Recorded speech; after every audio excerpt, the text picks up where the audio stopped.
Domenica la pubblicazione in Gazzetta Ufficiale del nuovo decreto semplificazione del governo, la notizia da Treviso da parte del ministro veneto Federico D'Incà nella Marca per un altro incontro. Ecco cosa cambierà di fatto nella pubblica amministrazione, oltre che nelle 460.000 imprese venete con le loro unità locali, loro malgrado coinvolte dal Covid.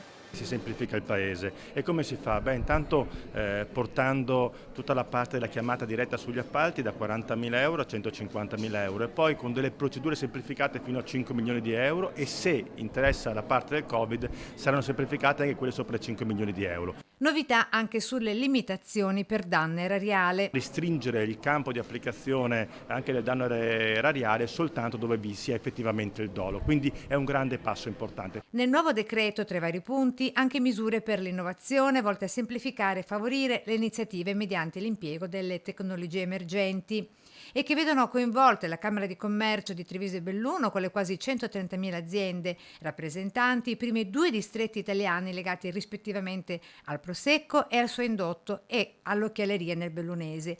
Quindi la Camera di Commercio del Veneziano con le sue 127.000 imprese dove farà da padrone il settore commercio con il turismo. Mantenere in vita tutta la parte sul turismo, questa è una parte che ci sta veramente a cuore. Il bonus vacanze è stato fino ad oggi scaricato da 400.000 famiglie in pochi giorni, noi ci aspettiamo che tutti i 2 miliardi e 400 milioni di euro possano essere utilizzate. Una famiglia che scarica questo bonus è una famiglia che va in ferie e che magari prima non ci pensava di utilizzarlo per una vacanza quest'anno e quindi ci aspettiamo che le nostre coste, i nostri laghi del Veneto, la montagna bellunese da cui io vengo possano finalmente insieme alle città d'arte tornare a vivere della loro bellezza e del turismo.